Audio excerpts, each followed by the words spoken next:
Welcome back to ABC-7 Extra Sunday. I'm Mark Ross. My guest tonight, El Paso County Attorney Christina Sanchez, Jerome Washington, Commander of the Criminal Investigation Division of the El Paso County Sheriff's Office, and Dr. Fernando Duval Perez, Assistant Professor in the Department of Psychiatry and Division of Child and Adolescent, easy for me to say, Psychiatry at Texas Tech Health, El Paso. Commander Washington and Ms. Sanchez, when you talk to parents about their children, is there one thing that you're hearing over and over about their child's behavior? Is it the typical, it's not my child, it can't be my child? So I'll go ahead and answer that first. In other words, whether or not there's certain denial that their child could ever do that. Sometimes, and the first question that I would have, and this is something again from personal experience, is let's see your phone. Let me see the communications that you're engaging in. It is sometimes shocking and jarring what is communicated. Again, you know, there's this idea that what we're saying is, or writing or texting or communicating on our phone will not be preserved, that it goes away. That stays forever. And I tell that to my own children. I tell that to other parents when we're talking about how do you control this information. What you write and what you say stays forever. And sometimes that stays forever, especially if it's bullying language or very negative and mean language to others, that stays forever to individuals. And so parents really need to be engaged, or caregivers. And I understand that this is hard, and this is something I think as a community we have to reconcile and look at ourselves in terms of how we can ensure that parents have the time, the knowledge, the tools, the confidence in which to speak to their child, to have these communications with them. Don't just blow it off if a child says, no, I don't want you to look at it, and go on. You have to be engaged and consistently ask those questions with your child. And Commander Washington, I'll come back to you in a second, but Ms. Sanchez raises an extra point, Doctor. There's that fine line that parents need to follow where they don't become a helicopter mom or a helicopter dad, correct? Correct. There's many different types of parenting styles. I always say that the parent or the guardian is that expert on that child. So it's hard for us to tell them this is what you should do, this is what you should not do. I believe that guardians and parents should follow their instincts. They're there for a reason, and so they should follow that and see how your child is doing. Remember, a child that does well at school, at home, and with friends. And so if you have a challenge there, that should be a red flag for the guardian. And at the same time, the parent shouldn't be the child's friend.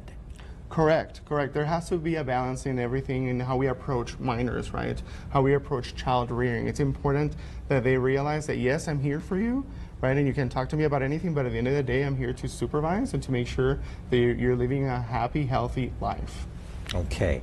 And what are some of the things, Commander Washington, that you're hearing over and over from parents when you or other sheriff's deputies are coming into a home and investigating some of these juvenile assaults against family members cases? Yes, sir. Well, one of the things we notice is a recurring theme of social anxiety. This fear of embarrassment or putting themselves out there to have, again, social media seems to be a very big part of everyone's lives, not just the juveniles, but the adults. But that social anxiety of putting something out there and having others make fun of them. I mean, it seems to be a common trend on social media. You make a positive post, someone comes along and instead of being positive, they make negative. You know, so there's an old saying: 10 people can tell you you're a nice person, but the one person tells you you're bad. That's all you think about.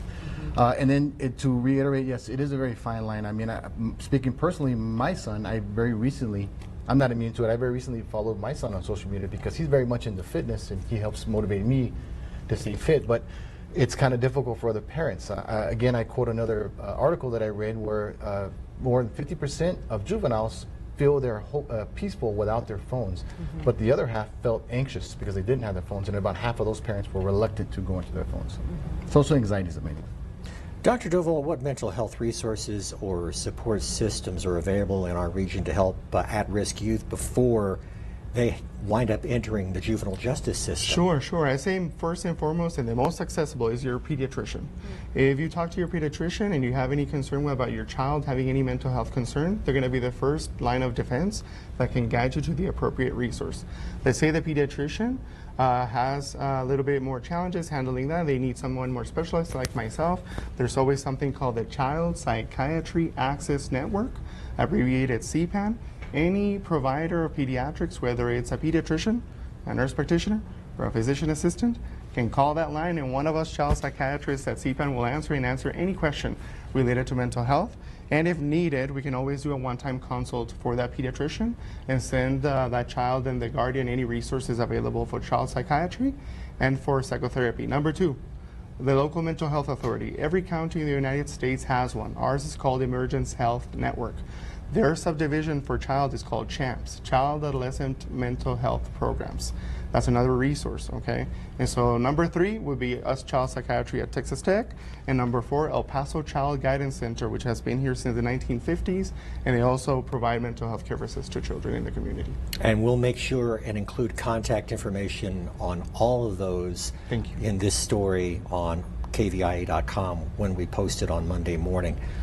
I guess one of the things that I wonder about is, and I'll let anyone on the panel answer this, is getting the child to open up about their particular issues, why they ended up resorting to violence.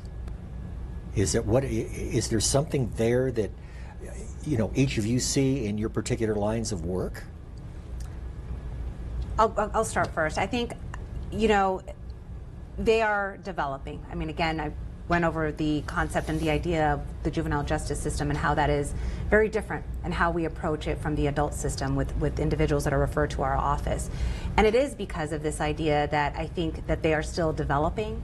I think in the sense when we handle some of these cases, and even when we're going through some of these proceedings, you can tell pretty quickly, on some of these cases, a reserved individual, an angry individual. I mean, not to pigeonhole or stereotype certain individuals, but you see that.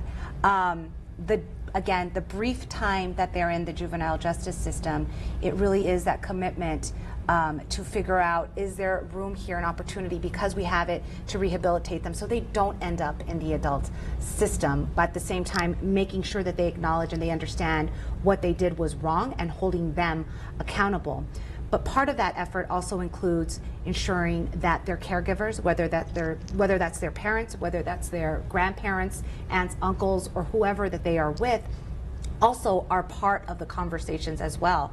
How can you better communicate with that particular child?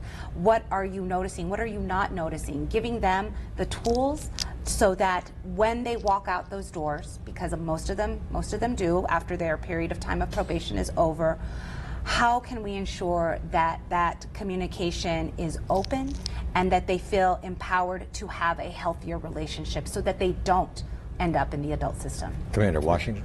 Well, for the Sheriff's Office, we've kind of changed our mindset in the past where it's not just about the arrest, but it's also about the engagement. Juvenile crime is serious, it's real, but so is our response. So we're about education, intervention, and not just where you're going through the system. So an example is our school resource program, where we're actually trying to reach out to the students before it becomes an issue, or even after, trying to work with them with sports, resources, mental health awareness, crisis intervention, things like that, just to kind of show them we actually care and we are very proactive about them because they are our future.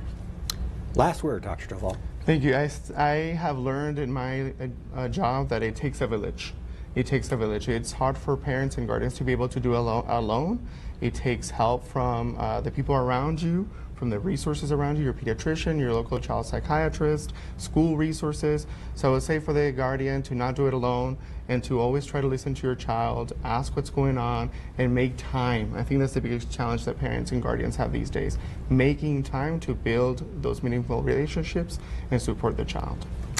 Dr. Duvall, Commander Washington, County Attorney Sanchez, thank you all very much for coming on ABC-7 Extra Sunday. I appreciate it. Thank you for having me. Thank you. And thank you for joining us. I'm Mark Ross. Stay safe, stay strong, and I'll see you next Sunday night.